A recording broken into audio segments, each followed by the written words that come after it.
United Airlines expects 5 million passengers next weekend.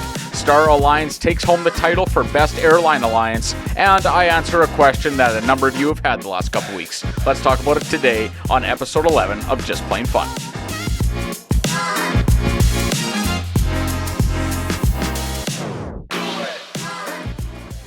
Well, welcome back to the podcast, everybody. I'm your host, Hunter, today. So glad that you could join me on this episode 11 of the Just Plain Fun podcast. Life has been crazy busy, of course, yet again. Definitely not complaining about that, but it's been a lot of busyness at work, a lot of busyness with family time, a lot of busyness with doing some LSAT prep, as I mentioned last time on the previous podcast, but it's been really good. Obviously, I think everyone in life right now seems to be going at 1,000 miles an hour, if you want to call it that. They're obviously preparing for travel plans, they're preparing for summer plans, they're preparing to get out to the lake or whatever they have in mind, but hopefully everyone is doing well. Hope everyone is feeling great as well. But there's some really exciting news going on, so why don't we jump right into it and enjoy this episode 11 of the Just Plain Fun podcast. So starting off with a really exciting news headline that I saw prior to recording this. It came out, I believe, yesterday in terms of when I'm recording this, and that's the United Airlines is expecting 5 million passengers right around July 4th. So a major increase. This is obviously the largest weekend that they've ever seen and the busiest weekend that they have seen post-pandemic. So that is really exciting to see. Not only that, between though June 30th and September 9th, they're seeing right now about a 12% increase in bookings compared to last year. So obviously some really great news for United, some great news for the airline travel industry, and great news for passengers. Obviously, you're now seeing a lot more people being able to take advantage of travel again. The prices seem to be bouncing back a bit more normal for sure than what they were coming right out of the pandemic and what we saw for prices after that with, pilot leaves and with shortages, etc. But now things seem to be returning to normal a little bit. So hopefully that will continue. In terms of the busy hubs across the U.S., I know I've got a number of listeners in Chicago, so shout out to you guys. Thank you so much. I've had a few of you reach out to the show. It's been great connecting with you and talking with you. But if you are planning some travel for the July 4th weekend, I hope that you are. I always am excited to hear about people being able to travel and where they're going to be going and what they're going to be doing. But Chicago is expected to be one of the busiest airports for sure for United during that weekend. On top of that, you're also looking at your Denver and your Newark Liberty out in Connecticut for some other really, really busy travel days. And obviously that's to be expected. Those are United's hubs, so that's where a majority of those flights either are connecting flights or direct routes. So keep that in mind. If you are going to be traveling there, they are recommending you show up a few hours earlier. Obviously for your domestic routes, they're now saying about 2.5 hours, and for the international, 3.5 hours is what they're recommending, just because of this massive influx that they're seeing. But as I mentioned a little bit earlier, I think there's a lot of better scenarios that come from that rather than the negatives. So get there a little bit early, enjoy, and if you get through security really quickly, obviously those airports are fairly large, and there you will be able to find something to do. I have no doubts about that. Delta Airlines also coming in here with 2.8 million taking flight over the July long weekend, July 4th, obviously Independence Day. American Airlines reporting 2.9 million. And so you're seeing obviously now a major influx, like I mentioned, of air travel coming up on July 4th, which is really exciting to see. We're really excited, obviously, to see that be the case. And what that ties into a little bit now with United Airlines really ties, I would say, nicely into my next story, and that is they are part of the Star Alliance group. And just recently here at the Skytrax, I believe is what they're called, the World Airline Awards, just came out here, and Star Alliance was named the world's best airline alliance. So they've won that title prior, I should say. But also seem to be continuing on that path as well. The Star Alliance Los Angeles Airport Lounge also won the Best Lounge Award, and that's for the 7th consecutive year. Not really a surprise there, kind of to be expected. But with the Star Alliance side, obviously that ties in, I think, with a lot of airlines. I'll go over a couple of them. Obviously, not going to list them all. There are a number of member airlines, but you're looking at your airlines like Air Canada and Air New Zealand, your Copa Airlines, your Egypt Air, your Ethiopian Airlines, your Lufthansa, your Singapore Airlines, your Swiss Air. You kind of name it, as well as United, of course. And honestly, that network seems to really be a powerhouse. You do have a couple others competing, but Star Alliance currently right now, the last that I checked at least, so I don't know exactly, if these numbers are too much change, but they shouldn't be, because I did check just a few weeks ago, and they have over 16,000 daily flights with almost 1,200 airports in 186 countries. And so kind of a really big deal there. Obviously, these aviation awards are, what I would calling maybe the Oscars, I guess, if you want to call it that, or the, a music award festival, whatever you want to call it, the Grammys, etc. And it's kind of that for airlines. And so, they kind of go over the cleanest airline, the best premium economy class, etc., other regional airline awards. But really exciting to see Star Alliance continue to grow their partnerships, to continue to grow their value added for the consumer, and what that means, hopefully, in the future for anyone traveling on one of those partner airlines. So really excited to see how they can use this to their advantage and how they can really continue to provide value for the consumers.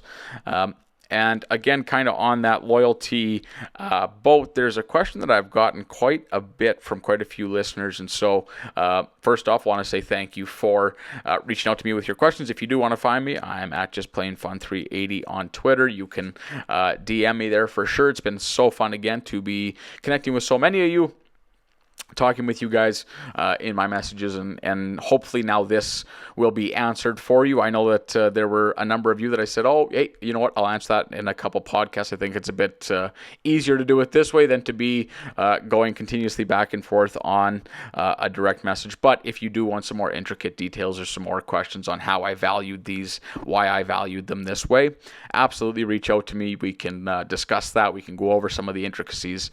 Again, I do have so much fun with that. But that question that's been asked are really, at the end of the day, what are my points and miles worth? What are, the values for what I can get with X program, with Y program, with Z program? And I think that that's a really good question that you have to ask yourself. Obviously, there's numerous times where an airline or a loyalty program will offer you the chance to buy loyalty points with them. You can buy tier points with them, etc., sometimes with a bonus multiplier. And so there's been a number of you asking, hey, is this a good deal? Should I be buying points? Usually, honestly, I'll tell you the truth, about 95 out of 100 times, I would say no. And the way that I look at this solely is from a mathematical perspective, but I think there also needs to be a little bit of a focus placed too on one other piece where, maybe you've got a vacation planned and you are, 100 points away from being able to get a free night. Well, in that case, it may be worth it to you to spend, $10 buying 100 points, whatever the conversion is. Regardless of this point, let's keep the numbers simple. At that point, maybe then it's worth it to you to say, yep, I'll make this one-time purchase on these points because I want that free night. The hotel's going to be $500 otherwise if I don't use my points for it. So absolutely, that is a scenario where sometimes that's the case. But typically, when you do look at the redemption value, the cost to buy points without either some large bonus or in that circumstance that I just mentioned, it just doesn't seem to add up to being worth it. But again, everything changes. You can figure out what the point valuation is to you. Everyone's going to have a slightly different point valuation. But just using some of the data that I picked in, just looking at random flights, random hotels, etc., I'll go over a few programs, and hopefully that answers some of your questions. So starting with the Aeroplan loyalty program, obviously tying back into that Star Alliance piece as well. Air Canada, obviously a major airline here in Canada. Something to talk about. A lot of people do take advantage of Aeroplan, though, across the world. And so with that, it seems to be quite steady, I would say, between about 1.4 and 1.6 cents per point. So, if you're looking at that, say you have 100 points, right? We'll meet in the middle. We'll go 1.5 cents per point. You got 100 points. Really, that value, if you want to call it that, is about $1.50 in terms of how you look at the valuation. How you can get to that evaluation is you look at what a flight is worth, say from, for example, Calgary to Los Angeles, right? And if that flight is, say, 30,000 points or, $500, you can put in right there and say, okay, so take that, 30,000 points immediately right there. You can divide it by, what did I say the cost is going to be? I think I said $500 or something like that. And immediately right there, right, it's about 60. So obviously a bit of a higher valuation there than what it would be. Obviously, I'm just using an example. I didn't pull up the exact numbers before the podcast, but you get the idea on how to figure it out. And then you can determine what the value per point is. Same thing. Now moving on to another program which is quite popular. That's the American AA Advantage program.